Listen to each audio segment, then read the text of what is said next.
Hello and welcome to another episode of CISO Tradecraft, the podcast that provides you with the information, knowledge, and wisdom to be a more effective cybersecurity leader. My name is G. Mark Hardy, and today we're going to discuss how you can better partner with the business to create a bit greater impact. And we also have another Monday morning email, so be sure to stay tuned till the end. As always, please follow us on LinkedIn and make sure you subscribe so you can always get the latest updates. Being a CISO requires you to partner across the organization to bring cyber to the right discussions. Now, when folks look at you, they need to see two things. Number one, executive skills. Others need to see you first as an executive, someone who understands leadership, management, and strategic executive skills to run part of the business. Number two is cybersecurity expertise.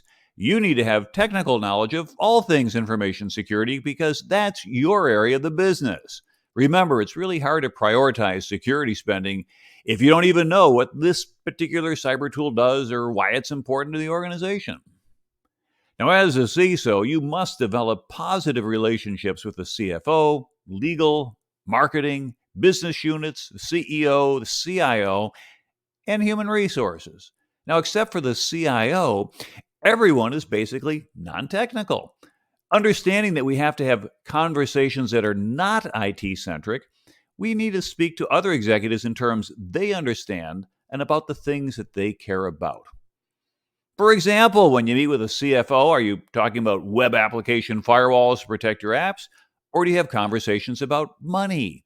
Now, here's an excellent conversation you could have with a CFO at any company. Hey, I've been thinking a lot about how we approve risk-taking here at our business, and I'm trying to understand a little bit better about spending authorities. Can you tell me the purchasing amounts a manager, a director, a vice president, or even executive committee could approve? Got it. Okay, so a manager would be able to approve up to $10,000, a director $100,000, a VP $1 million, and a senior vice president $10 million. All right, that makes sense. Now, given that a manager can only approve $10,000 to spend on new purchases, I think it would also be appropriate that the manager could only approve $10,000 of identified risks to the business. Is that something we've ever measured at our company? See, here we've created a discussion to partner with the business on things they know and care about.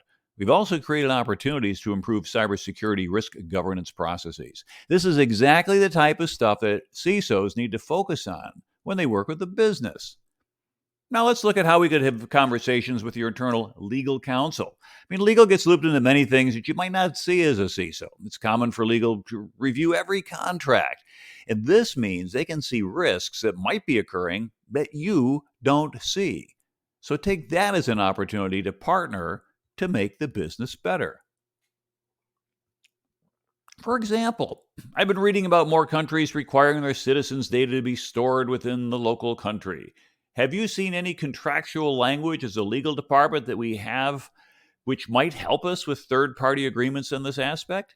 And if we're unable to comply with this type of requirement, what would be the impact to our business? You see, risk-based conversations such as these foster partnerships where CISOs and legal counsel can work together to make better recommendations together to lower the risks that are faced by the business. Now, let's look at marketing. Marketing is one of the biggest influencers on where the business will go in the future. For example, today your business sells advertisements on Facebook and LinkedIn to attract customers to the company website. However, the company website still needs to be optimized for the mobile experience. Speaking to marketing, it's often like kind of being a therapist. You want to understand their pain points with the technology in the organization so you can help. At its core, everyone in information security should also be quite familiar with information technology. So you broker conversations with the application development team to help translate the marketing needs into technical improvements. This allows marketing to feel heard, which brings you into more marketing discussions. The end result is, if marketing wants new IT features, you get a seat at the table earlier to help them, which also allows you to put in security enhancements at the beginning. Another good example is through discussions with marketing, you might learn about how they send customers emails containing PII or other account information.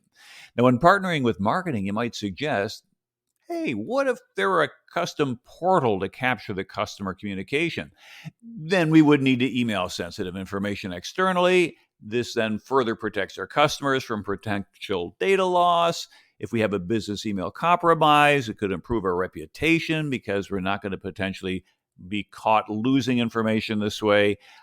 These conversations lead to creating a better customer experience, both in terms of interactions and in terms of security. Now, talking to the business units is another key opportunity for partnership. At the end of the day, most business units care about generating revenue or producing products. So, finding ways to help them do that better, faster, cheaper is key. As a CISO, you need to get an understanding of how the business makes money. Now, one way, if you're at a publicly traded company, is to gain insight. You just read the company's 10K reports filed with the Securities and Exchange Commission. And here you can read about the business the company is in, the risk factors the company may face in the future, financial data on recent performance, and the management's discussion of operations. And then you could use this as a reference to start conversations. For example, looking at the 10K report, I can see we made $50 million in Q1, $60 million in Q2, and $70 million in Q3. This is really great growth.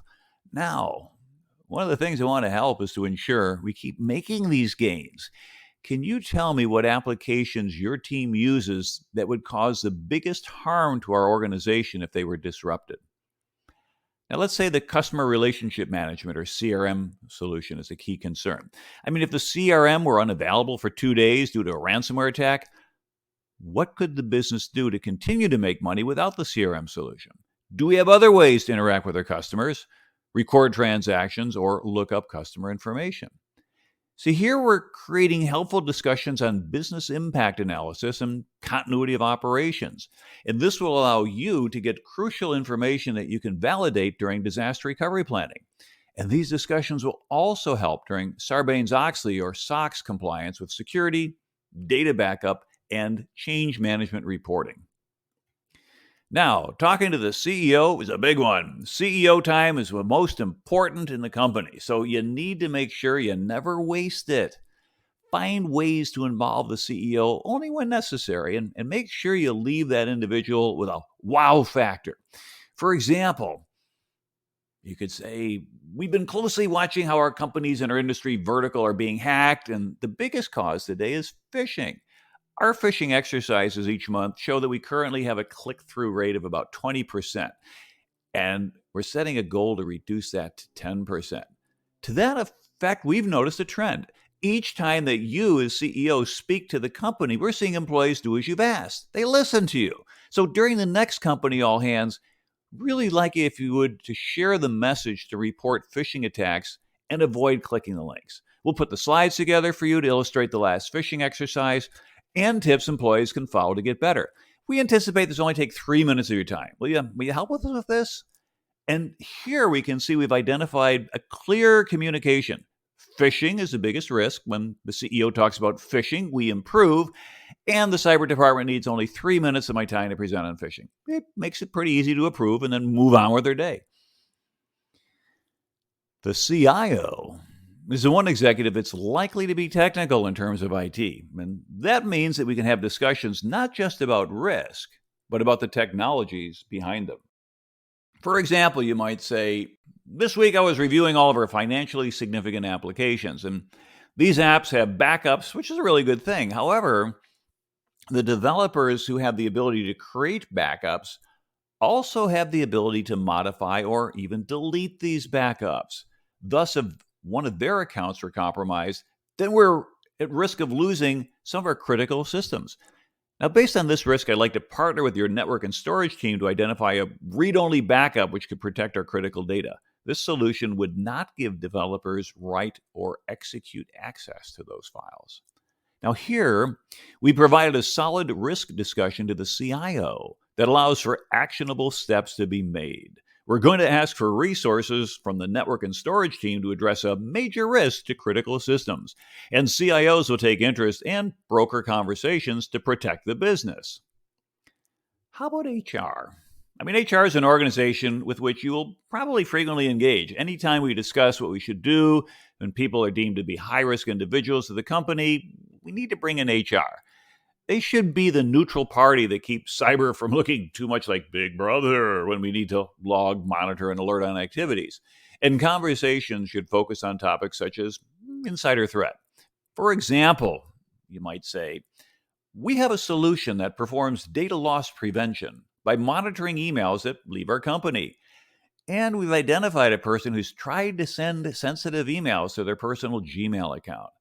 Now, cyber would like to have a discussion with that person's manager and HR to understand if there's a business requirement we just don't understand, or if this is something that HR should tackle because it does violate our cybersecurity policies on preventing information disclosure. Now, another example of partnering with HR is determining consequences for people who are riskier to the organization. Let's say your organization conducts phishing exercises. What action should the organization take if an individual clicks phishing emails on 3 consecutive scenarios? Do we put that person in additional phishing training? Do we remove somebody's bonus? Do we give them a warning that if it happens again, they'll be fired? Or do we only use positive reinforcements? See, each of these solutions are discussions you want to have with HR since it affects, humans. And perhaps your organization decides if folks mess up that we provide additional phishing training. Fine. To add positive motivation to that, maybe each organization could compete for a day off work, or each work center have a sponsored happy hour. In essence, the organization, the work center, the group that has the lowest phishing rate and the highest phishing reporting rate wins. Now, prior to advertising a day off or even a happy hour, you really need to get HR and executive buy-in. So as you can see, discussion with HRs involves cyber risk, but focus primarily on the human threats. Together, we can formulate a strategy, and then HR and the CISO provide a unified front to the CEO, to whom you say, here's the way we recommend the organization approach something. The CEO sees collaboration and well-thought-out ideas that fall well in line with current policies and guidance. It provides the best option for getting things approved. Now, hopefully you've enjoyed learning how to partner with the business. Remember, as a cyber executive, your goal is to help the company remain profitable. If the business isn't profitable, it's harder to invest in cyber. Cyber is in the business of revenue protection. So identify risks across the business that could harm profitability.